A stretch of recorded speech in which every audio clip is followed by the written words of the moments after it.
Hi friends, welcome to my channel Sri Fashion and Beauty. இன்னைக்கு நம்ம டுட்டோரியல்ல mat filling stitch பார்க்க போகிறோம். Mat filling அப்படின்னா பாய் பின்னல் அப்படின்னு சொல்லுவாங்க. அதாவது பாய் பின்னி இருந்தால் எப்படி இருக்குமோ ஸோ அந்த மாதிரி இருக்கும். இந்த ஸ்டிச்சும் வந்துட்டு நம்ம நிறைய ஃபில்லிங்க்கு தான் யூஸ் பண்ணுவோம். மேங்கோ ஷேப் ஃபில்லிங்காக இருக்கட்டும், இல்லை பீகாக் ஃபில்லிங்காக இருக்கட்டும், அந்த மாதிரி நிறைய ஃபில்லிங்க்கு தான் இது வந்து யூஸ் பண்ணுவோம். இது போடுறது ரொம்ப ரொம்ப ஈஸி தான். ஏன்னா செயின் ஸ்டிச் ஏதா நார்மல் செயின் ஸ்டிச் தான். இது ஒரு பெரிய வேற விதமான ஸ்டிச் எல்லாம் எதுவுமே கிடையாது. ரொம்ப ஈஸி தான் நீங்கள் போடுறதுக்கு.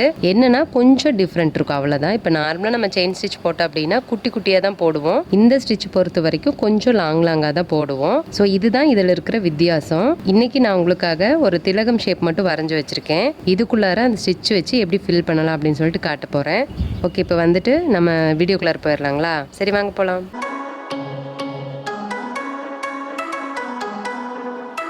நார்மலாக நம்ம எப்பயும் போல் டபுள் ஸ்டாண்டு சில்க் த்ரெட்டு தான் எடுத்திருக்கேன். ஃபஸ்ட்டு இங்கே நான் ஸ்டார்ட் பண்ணுறேன். நம்ம இங்கேயும் பண்ணிக்கலாம், இங்கேயும் பண்ணிக்கலாம். நான் இங்கேருந்து ஸ்டார்ட் பண்ணுறேன். பாய் பின்னல்லாம் உங்களுக்கு தெரியும். அதாவது எப்படி சொல்கிறதுனா, இப்போ இப்படி ஒரு கோடு போட்டுக்கிறேன்னு வச்சுக்கோங்களேன். இப்படி அடுத்தடுத்து இப்படி போட்டு வரோம் அப்படின்னா, ஒரு ஸ்டிச் இது வரைக்கும் போட்டோம் அப்படின்னா இப்படி போட்டு வருவோம். இப்படி கொஞ்சம் லாங்காக. அடுத்த ஸ்டிச் வந்துட்டு இந்த ரெண்டுக்கும் இடையில இருக்கணும். ஓகேங்களா? ஸோ அப்படி தானே நம்ம வந்து பாயே வந்து பின்னியிருப்பாங்க. ஸோ அதே மெத்தேடு தான் இதுலேயும் ஃபாலோ பண்ண போகிறோம். அடுத்த ஸ்டிச்சு இதுக்கு இடையில இருக்கும், இப்படி இந்த ரெண்டுக்கு இடையில. ஓகேங்களா? ஸோ இந்த மாதிரி தான் போட போகிறோம். இதை பொறுத்த வரைக்கும் நம்ம ரொம்ப குட்டி குட்டியே போடக்கூடாது. ஏன் அப்படின்னா, இப்போ பாருங்கள், இந்த இடத்துல போட்டால் தான் அடுத்த ஸ்டிச்சு இதுக்கு சென்டரில் வரும். நம்ம போடுறது இப்படி குட்டியாக போட்டோன்னு வச்சுக்கோங்களேன், அடுத்த ஸ்டிச்சு எப்படி சென்டரில் கொண்டுட்டு வர முடியும்? ஸோ வந்துட்டு இந்த ஸ்டிச்சை பொறுத்த வரைக்கும் கொஞ்சம் லாங்காக தான் போடுவோம். ஓரளவுக்கு ஒரே மாதிரி இருக்கிற மாதிரி போட்டுக்கோங்க, ரொம்ப வித்தியாசமாக வேண்டாம். அதாவது ஒரு ஸ்டிச்சு எவ்வளோ லென்த் இருக்கோ கிட்டத்தட்ட எல்லா ஸ்டிச்சும் அதே லென்த் இருக்கிற மாதிரி பார்த்துக்கோங்க. இப்போ இங்கே முடிச்சிட்டேன் இல்லைங்களா? பக்கத்தில் ஒரு குட்டி லாக் போட்டுக்கலாம். போட்டு இதுக்கு பக்கத்தில் ஒரு குட்டியாக ஒரு ஸ்டிச் போட்டுக்கோங்க, ரொம்ப பக்கத்தில் போட்டுட்டு இதே மாதிரி ஒரு 3 லைனோ 4 லைனோ எவ்வளோ லைன் வந்துட்டு நீங்கள் போட்டுக்கணும்னு நினைக்கிறீங்களோ அந்த மாதிரி போட்டுக்கோங்க. ஒவ்வொன்றும் மாற்றி மாற்றி போட மாட்டோம். அதாவது ஒரு லைன் இப்படி போட்டால் அடுத்த லைன் பக்கத்தில் இருக்கிற லைனே வந்துட்டு தள்ளி தள்ளி போட மாட்டோம் நம்ம. இப்போ இதுக்கு பக்கத்தில்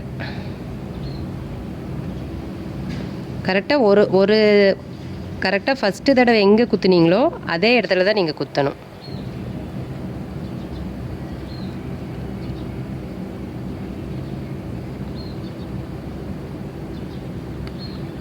அப்போ தான் அது வந்து ஒன்று போல் அந்த ஸ்டிச் வரும். இப்போ குட்டி ஒரு லாக் போட்டு நம்ம இப்படி கொண்டுட்டு போகிறது பிரச்சனை இல்லை. இது பார்த்திங்கன்னா ஒரு மாதிரி இந்த ஓரெல்லாம் ஒரு மாதிரி இருக்கும், கரெக்டாக வராது. ஸோ பக்கத்தில் ஒரு குட்டி ஒரு லாக் போட்டுட்டு பக்கத்தில் ஒரு ஸ்டிச் போட்டுட்டு அதுக்கப்புறமா போடுங்க. இது நீங்கள் டபுள் கலர் வச்சும் போடலாம், ஜர்தோஷியில் போடலாம், எப்படி வேணாலும் போட்டுக்கலாம்.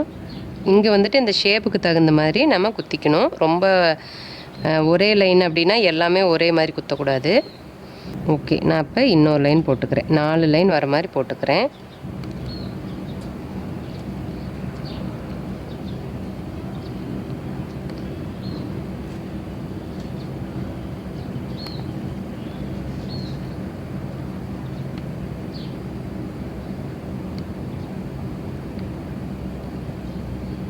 இப்போ வந்து நான் 4 லைன் போட்டேன். அடுத்தது நான் இதுக்கு 2க்கு இடையில ஸ்டிச் போட போகிறேன். ஓகேங்களா? நம்ம எவ்வளோ தூரம் வேணாலும் போட்டுக்கலாம். அகலம் வந்து நமக்கு தேவையான மாதிரி தான். ஸோ எனக்கு 4 லைனே போதும். அதனால் நான் வந்துட்டு இப்போ பக்கத்தில் போட்டுக்கிறேன். இப்போ அதே மாதிரி இந்த 2 ஸ்டிச்சுக்கும் இடையில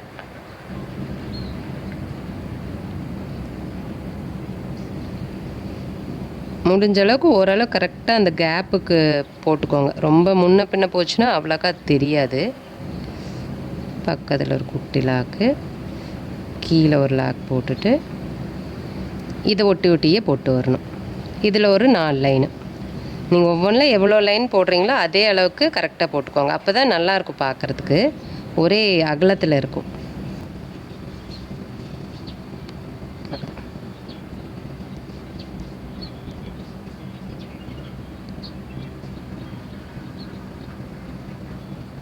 இது உங்களுக்கு சிங்கிள் கலரில் போடுறத விட டபுள் கலரில் போட்டிங்கன்னா தான் நல்லா அந்த டிஃப்ரெண்ட் தெரியும்.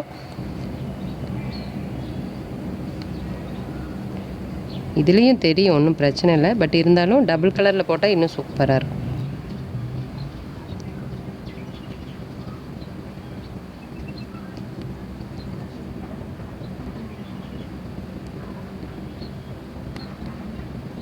இப்போ இதில் நான் 4 லைன் போட்டேன். அடுத்தது என்ன பண்ணணும் அப்படின்னா, இதுக்கு கேப்பில், அதாவது இந்த 2க்கு கேப்பில் போடணும். ஸோ இப்போ குட்டியாக இங்கே லாக் போட்டுக்கலாம். ஏன்னா ரொம்ப இவ்வளோ லாங் போடக்கூடாது. இதுக்கு இடையில ஒரு லாக், இதுக்கு இடையில ஒரு ஸ்டிச் போடணும் இல்லைங்களா? ஸோ அதனால் இங்கே குட்டியாக போட்டுட்டு அப்புறம் இந்த 2க்கு இடையில ஒரு ஸ்டிச், அப்புறம் இதுக்கு 2க்கு இடையில, அப்புறமா இங்கே போட்டு அப்புறம் அந்த ஷேப்பு வந்துடுச்சு இல்லைங்களா அந்த இடத்துல. ஸோ அப்படியே நிறுத்திக்கலாம். திரும்ப பக்கத்தில் லாக் போட்டு இப்போ இதை ஒட்டி போட்டு வரணும்.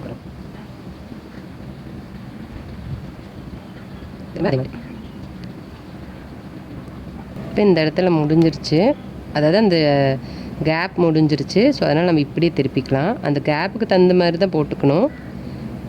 ஓகே, பாருங்கள் நம்ம ஃபில் பண்ணிட்டோமா இந்த பக்கம். ஸோ இதோட நம்ம எண்ட் நாட் போட்டுக்கலாம். பாருங்கள் இப்போ ஒன் சைடு வந்து ஃபில் பண்ணிட்டோம். ஸோ இதே மாதிரி இந்த சைடு ஃபில் பண்ணிடலாம். இப்போ நம்ம இந்த பக்கம் ஆரம்பிக்கிறப்போ நம்ம இங்கே பாருங்கள் இந்த லைன் இப்படி போட்டிருக்கோமா. ஸோ இப்போ இங்கே வந்துட்டு இதுக்கு இடையில போடணும். அது ஒட்டியே போட்டுறக்கூடாது. ஏன்னா ஆல்ரெடி நம்ம அங்கே வந்துட்டு 4 லைன் போட்டோம். ஸோ அதனால் அதுக்கு நேராகவே போடக்கூடாது. சேம் அந்த பக்கம் எப்படி போட்டோமோ அப்படியே தான்.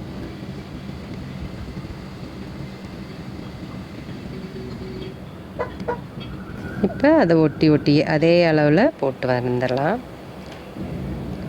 இது உண்மையாலுமே ரொம்ப ஈஸிங்க இந்த ஸ்டிச் போடுறது. ஏன்னா பாருங்கள் உங்களுக்கு லாங்காகவும் இருக்கும், போடுறதுக்கு உங்களுக்கு கண்டிப்பாக வசதியாக தான் இருக்கும்.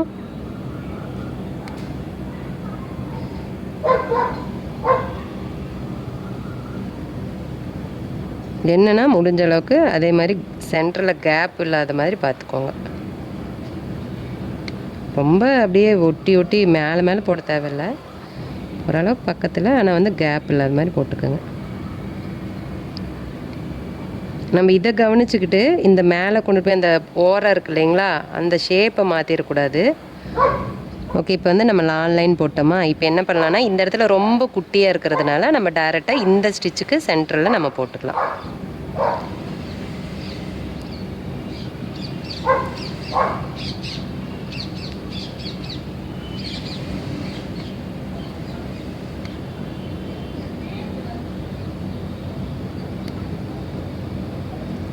நீங்கள் இந்த பக்கத்தில் போடுற குட்டி லாக்கை பார்த்து போடுங்க. ஏன்னா ரொம்ப குட்டியாக போடுறதுனால உங்களுக்கு வந்துட்டு நூல் அந்து போகிறதுக்கு வாய்ப்பு இருக்கும். நீங்கள் நல்லா வந்து போடலைன்னா நூல் மாட்டிக்கும். ஸோ அந்து போகிறதுக்கு வாய்ப்பு இருக்குது.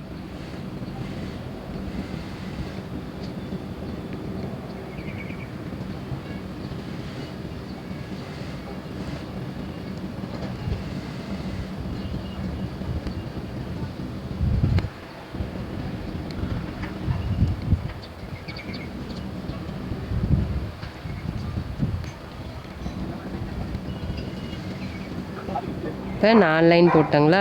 ஸோ இந்த 2க்கு கேப்பில் நம்ம இது போடுறப்ப நம்மளே அறியாத செய்கிற மிஸ்டேக் என்ன அப்படின்னா, நம்ம இப்படி போடுறோம்ல, அடுத்த லைன் வந்து அதை ஒட்டி தான் திரும்ப போட்டு வரணும். அது மறந்து இப்போ பாருங்கள், இப்போ நான் போட்டேனில்ல, திரும்ப இதை ஒட்டியே தான் போட்டு போகணும். சப்போஸ் மறந்து நான் இதுக்கு சென்டரில் போட்டேன் அப்படின்னா கொஞ்சம் அந்த டிசைன் வந்து மாறிடும். ஸோ அதை வந்து கவனமாக பார்த்துக்கோங்க. நம்ம டபுள் கலரில் போடுறப்ப கண்டிப்பாக அந்த மிஸ்டேக் வராது. ஏன்னா 2 கலர் இருக்கிறதுனால தெரியும் நமக்கு எத்தனை லைன் போட்டிருக்கோம் அப்படிங்கிறது கரெக்டாக எக்ஸாக்டாக தெரியும். இதில் வந்து அவ்வளோக்கா தெரியாது, அவ்வளோதான். ஸோ அதையும் நீங்கள் வந்துட்டு கவனமாக பார்த்து போட்டுக்கோங்க. ஓகே, நான் வந்துட்டு இந்த இடத்துல எண்ட் நாட் போட்டுக்கிறேன். பாருங்கள், இங்கே முடிச்சிட்டேன். பார்த்தீங்களா, அந்த ஷேப்பும் கரெக்டாக வந்துருச்சு, நம்ம மேட் ஃபில்லிங்கும் கரெக்டாக வந்துருச்சு. உங்களுக்கு கண்டிப்பாக இதில் பார்க்குறதுக்கு அந்த டிஃப்ரெண்ட் தெரியாது. ஏன் அப்படின்னா நம்ம வந்து சிங்கிள் கலரில் போட்டிருக்கோம். பட் ஆனால் நீங்கள் வந்துட்டு டபுள் கலரில் போட்டிங்க அப்படின்னா ரொம்ப சூப்பராக தெரியும். பாருங்கள், இப்போ வந்து அவுட்லைன் கொடுத்து முடிச்சிட்டேன். நான் பிங்க் கலரில் கொடுத்துருக்கிறதுனால உங்களுக்கு அவ்வளோக்கா இந்த கலருக்கு தெரியாதுன்னு நினைக்கிறேன். பட் ஆனால் இந்த மாதிரி நம்ம அவுட்லைன் கொடுத்தா ரொம்ப சூப்பராக இருக்கும். இதுக்கு வந்து நீங்கள் வந்து ஜர்தோஷி வச்சோ அவுட்லைன் கொடுத்துக்கலாம், பீட் வச்சோ அவுட்லைன் கொடுத்துக்கலாம், எந்த மாதிரி வேணாலும் கொடுத்துக்கலாம். அது நம்மளோட இஷ்டம் தான். ஓகே, இந்த வீடியோவில் நான் வந்து பேசிக்காக எப்படி மேட் ஃபில் ஸ்டிச் போடணும் அப்படின்னு சொல்லிட்டு மட்டும் காட்டியிருக்கேன். நெக்ஸ்ட் வீடியோவில் இதே ஸ்டிச்சை வச்சுட்டு நம்ம வேறு மாதிரி எப்படி ஸ்டிச் பண்ணலாம் அப்படின்னு சொல்லிட்டு காட்டுறேன். அதாவது எம்போஸ் தான் போடலாம். அதுவுமே அந்த எம்போஸுக்கு என்னென்ன மாதிரியான பேஸ் கொடுக்கணும், அதே சமயம் வேறு வேறு டிசைனில் எப்படி போடலாம் அப்படின்னு சொல்லிட்டு உங்களுக்கு நெக்ஸ்ட் வீடியோவில் நான் காட்டுறேன். ஓகே ஃப்ரெண்ட்ஸ், கண்டிப்பாக இந்த வீடியோ உங்களுக்கு வந்து புரிஞ்சிருக்குன்னு நான் நம்புறேன். இந்த வீடியோ பிடிச்சிருக்குன்னு நான் நம்புறேன். ஒருவேளை இந்த வீடியோ பிடிச்சிருந்துச்சுன்னா வீடியோ லைக் பண்ணுங்கள், உங்கள் ஃப்ரெண்ட்ஸ்க்கெல்லாம் ஷேர் பண்ணுங்கள். உங்களோட கமெண்ட்ஸ் எதுவாக இருந்தாலும் கமெண்ட் பாக்ஸில் தெரிவிங்க. என்னோட வீடியோஸ் எல்லாம் உங்களுக்கு ரொம்ப பிடிச்சிருந்துச்சுன்னா, என்னோட வீடியோ பார்த்து நீங்கள் நிறைய விஷயம் கற்றுக்கணும்னு ஆசைப்பட்டீங்க அப்படின்னா ஃபஸ்ட்டு சேனலை சப்ஸ்கிரைப் பண்ணிக்கோங்க. பக்கத்துலேயே பாருங்கள் ஒரு பெல் ஐக்கன் வரும், அதையும் தட்டி விட்டுருங்க. ஸோ அப்போ தான் நான் எப்போல்லாம் வீடியோ அப்லோட் பண்ணுறேன் உடனே உங்களுக்கு நோட்டிஃபிகேஷன் வந்துடும். ஸோ என்னோட வீடியோஸை நீங்கள் வந்து மிஸ் பண்ணாமல் பார்க்க முடியும். ஓகே ஃப்ரெண்ட்ஸ், இந்த வீடியோ இதோட முடியுது. நான் இன்னொரு வீடியோவில் உங்களை மீட் பண்ணுறேன். பாய், தேங்க்யூ.